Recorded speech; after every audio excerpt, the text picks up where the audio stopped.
Hello అందరికీ welcome back to my channel లాస్ట్రీ diaries. So ఈరోజు ఈ వీడియోలో మనం ఒక స్వీట్ రెసిపీ చేసుకుంటూ ఈ కౌశలం ఎగ్జామ్ గురించి అయితే డిస్కస్ చేసుకుందాం. సో నేను ఎగ్జామ్ రాసిన నా ఎక్స్పీరియన్స్, ఎగ్జామ్లో క్వశ్చన్స్ ఎలా వచ్చాయి అన్నీ కూడా డీటెయిల్డ్గా ఈ వీడియోలో చెప్తాను. స్కిప్ అవ్వకుండా ఎండ్ వరకు చూసేయండి. అలాగే ఈ రెసిపీ కూడా చూసేయండి. సో ముందుగా ఎగ్జామ్ విషయానికి వస్తే, మీ అందరికీ తెలుసు కదా, మనకి ముందుగా సర్టిఫికెట్స్ వెరిఫికేషన్ అయితే జరిగింది సచివాలయంలో. ఎవరికైతే ఈ సర్టిఫికెట్స్ వెరిఫికేషన్ అనేది జరిగిందో వాళ్ళందరికీ కూడా మెసేజెస్ అయితే రావడం జరిగింది. సో ముందు 2 షెడ్యూల్స్ నేమ్స్ అయితే వచ్చేసాయి. ఆ 2 షెడ్యూల్స్లో కూడా నా పేరైతే రాలేదు. రీసెంట్గా ఒక 10 days back 3rd schedule release చేశారు కదా, ఆ 3rd షెడ్యూల్లో నా పేరైతే వచ్చింది. ఆ 3rd షెడ్యూల్ రిలీజ్ అయ్యాక నాకు మెసేజ్ అనేది రావడం జరిగింది. సో ఫస్ట్ నాకు మెయిల్ అయితే వచ్చిందండి, ఏపీ గవర్నమెంట్ నుంచి మెయిల్ వచ్చింది. ఆ తర్వాత వాట్సాప్ మెసేజ్ వచ్చింది. 2 కూడా ఒకే రోజు వచ్చాయి. కొంచెం టైం డ్యూరేషన్ గ్యాప్ తర్వాత నాకు వాట్సాప్ మెసేజ్ అనేది వచ్చిందనమాట. మెయిల్ వచ్చిన తర్వాత ఆ తర్వాత కాసేపు అయ్యాక మెసేజ్ కూడా వచ్చింది. నాకు మెయిల్, వాట్సాప్ మెసేజ్ ఈ 3 కూడా వచ్చాయన్నమాట.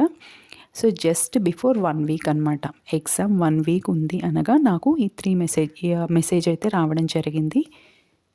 సో మనకి ఎగ్జామ్ షెడ్యూల్ అనేది పర్ డే 2 షెడ్యూల్స్ ఉంటాయన్నమాట. ఫస్ట్ మార్నింగ్ సెషన్ వచ్చేసి 11 o'clockకి జరుగుతుంది ఎగ్జామ్. ఆఫ్టర్నూన్ సెషన్ వచ్చేసి 3 o'clockకి. సో నాకు 23rd December at 3 PM అని వచ్చిందనమాట. నా షెడ్యూల్ వచ్చేసి 23rd December 3 PM అనమాట. సో మనకి విత్ టైమ్ అండ్ డేట్ మనకి మెసేజ్ అయితే చేస్తారు. సో దాని ప్రకారం మనం సచివాలయం వాళ్ళతో, స్టాఫ్తో కాంటాక్ట్ అయ్యి, డిజిటల్ అసిస్టెంట్తో కాంటాక్ట్ అయిన తర్వాత మనకి ఆ రోజు మనం ఎగ్జామ్ అటెండ్ అవుతున్నాము అని చెప్పి వాళ్ళకి ఇన్ఫామ్ చేస్తే వాళ్ళు చెప్పిన టైంకి మనం వెళ్ళాల్సి ఉంటుందన్నమాట. సో నా ఎగ్జామ్ వచ్చేసి 3 o'clockకి కాబట్టి నాకు వాళ్ళు ఏం చెప్పారంటే, అట్లీస్ట్ ఒక 1/2 an hour or 20 minutes before మీరైతే సచివాలయంకి రావాల్సి ఉంటుంది అని వాళ్ళు నాకు ఇన్ఫామ్ చేశారు. సో దానికోసం మనం ఎగ్జామ్ రాయడానికి వెళ్ళే ముందు మనతో పాటు ఏం క్యారీ చేయాలి అంటే, మన ఆధార్ కార్డ్, మన మొబైల్ అండ్ అలాగే ఒక పెన్ అనమాట. ఈ 3 కూడా మనతో పాటు క్యారీ చేయాలి. సో సచివాలయంకి వెళ్ళిన తర్వాత అక్కడ మన ప్రొఫైల్ రిజిస్ట్రేషన్ అనేది వాళ్ళు చేస్తారు. దానికోసం మన ఆధార్ కార్డ్ అనేది కంపల్సరీగా మనం తీసుకువెళ్ళాలి. సో అక్కడ ఫస్ట్ మన ప్రొఫైల్ రిజిస్ట్రేషన్ అనేది ముందు ఒక 1/2 an hour బిఫోరే స్టార్ట్ చేస్తారు. ఒకవేళ ఏవైనా ఇబ్బందులు వచ్చినా కూడా ఎగ్జామ్ టైం వరకు అంతా క్లియర్ అయిపోవాలని చెప్పి ఒక 1/2 an hour బిఫోరే స్టార్ట్ చేస్తారు.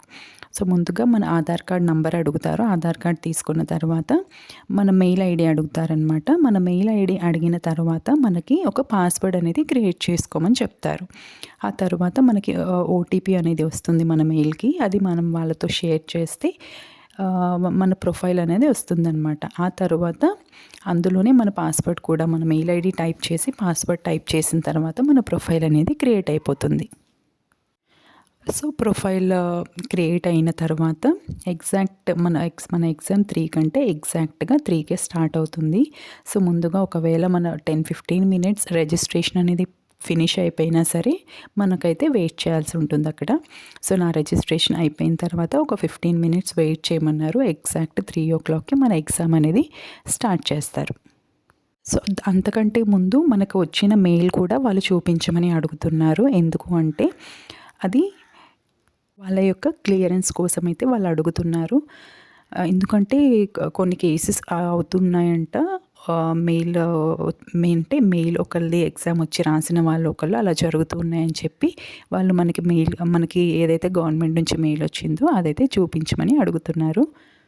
ఎగ్జామ్ అనేది స్టార్ట్ అయిపోయింది 3 o'clockకి, ఎగ్జాక్ట్గా 3 o'clockకి. సో ముందుగా దాంట్లో మనకి 60 minutes కరెక్ట్గా 1 hour పాటు ఎగ్జామ్ అనేది ఉంటుంది. సో ఫస్ట్ 15 minutes వచ్చేసి కమ్యూనికేషన్ స్కిల్స్ అనమాట. Communication assessment 15 minutes. ఆ తర్వాత 45 minutes వచ్చేసి మనకి ఈ క్వశ్చన్స్కి ఆప్షన్స్ ఇస్తారు.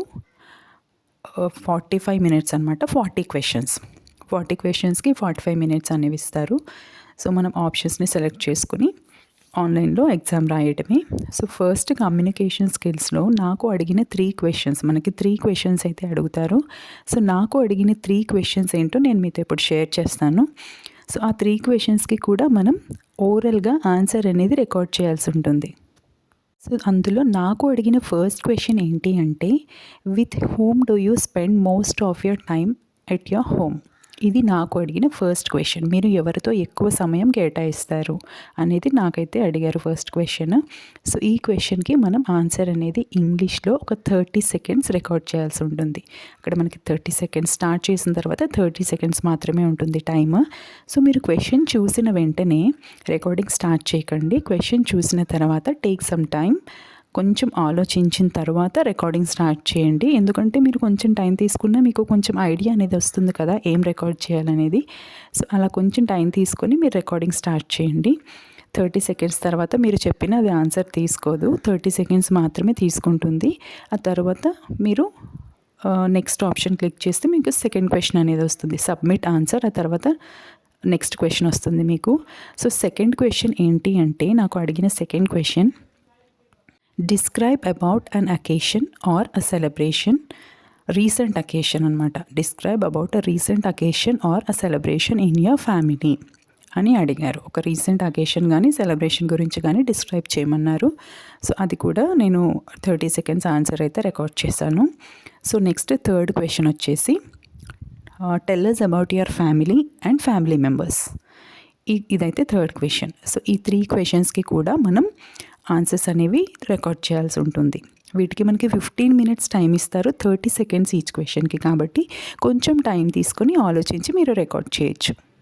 సో నెక్స్ట్ 40 క్వశ్చన్స్ వచ్చేసరికి మనకి 3 సెగ్మెంట్స్లో డివైడ్ అవుతాయి అన్నమాట. సో ఫస్ట్ వచ్చేసి యాప్టిట్యూడ్ అండ్ రీజనింగ్. ఇందులో మనకి 10 క్వశ్చన్స్ అయితే అడుగుతారు. యూట్యూబ్లో నేను ఎన్ని క్వశ్చన్స్ అయితే చూసానో యాప్టిట్యూడ్ అండ్ రీజనింగ్కి సంబంధించి ఈ కౌశలం ఎగ్జామ్ గురించి, అందులో నుంచి ఒక్క ప్యాటర్న్ కూడా రాలేదండి. ఒక్క క్వశ్చన్, అట్లీస్ట్ ఒక్క క్వశ్చన్ కూడా అలాంటి ప్యాటర్న్లో రాలేదు. అన్నీ చాలా డిఫికల్ట్గా అయితే వచ్చాయి. సో సెకండ్ వచ్చేసి సైక్యోమెట్రిక్ క్వశ్చన్స్ అనమాట. ఈ సైక్యోమెట్రిక్ క్వశ్చన్స్కి కూడా మనకి 10 మార్క్స్ అనేది ఉంటాయి. ఇందులో ఏంటి అంటే, మనకి ఒకవేళ మీరు టీమ్ లీడర్ అయితే మీ టీంలో ఎలాంటి ఇబ్బందులైనా వస్తే మీరు ఎలా ఫేస్ చేస్తారు, మీ టీం మెంబర్స్ని ఎలా కన్విన్స్ చేస్తారు, ఇలా ఆప్షన్స్ ఇచ్చి మనల్ని క్వశ్చన్స్ అయితే అడుగుతున్నారు. అండ్ ఒకవేళ ప్రాజెక్ట్ ఫలానా టైంకి మీరు సబ్మిట్ చేయాలి అని ఉంది, మీరు ఒకవేళ చేయలేకపోయారు, సో నెక్స్ట్ స్టెప్ ఏంటి, ఇలా అడుగుతున్నారనమాట. అండ్ కొన్ని క్వశ్చన్స్కి మనకి టైపింగ్ కూడా అడిగారు. అండ్ మెయిన్ ఏంటి అంటే మన కమ్యూనికేషన్ స్కిల్స్ అనమాట. ఎగ్జామ్ స్టార్ట్ అయ్యే ముందు మనకి హెడ్సెట్స్ అండ్ వెబ్ క్యామ్ ఉన్నది ఆన్ చేస్తారు. సో మనం ఎగ్జామ్ రాసేటప్పుడు అటు ఇటు చూడకూడదు, కాన్సన్ట్రేషన్ మొత్తం మనం ఎగ్జామ్ పైనే పెట్టాలి. ఒకవేళ అటు ఇటు చూసినా, నవ్వినా, మాట్లాడినట్టు కనిపించినా మన ఎగ్జామ్ అనేది టర్మినేట్ అయిపోతుంది. మళ్ళీ 90 డేస్ వరకు రీషెడ్యూల్ అయితే ఉండదు. అండ్ లాస్ట్ రౌండ్ వచ్చేసి టెక్నికల్ క్వశ్చన్స్ అనమాట. ఇవైతే చాలా అంటే చాలా డిఫికల్ట్గా ఉన్నాయి. మన సిలబస్, మన ఎడ్యుకేషనల్ బ్యాక్గ్రౌండ్ నుంచి అడిగారు అనుకున్నా కానీ ఆ సిలబస్ అనేది మేము చదువుకున్నప్పుడు మాకు లేనే లేదు. పైథన్, జావా, సి లాంగ్వేజ్, ఇందులో మనకి ప్రోగ్రామ్స్ కూడా అడిగారు. So technical skills was really very difficult.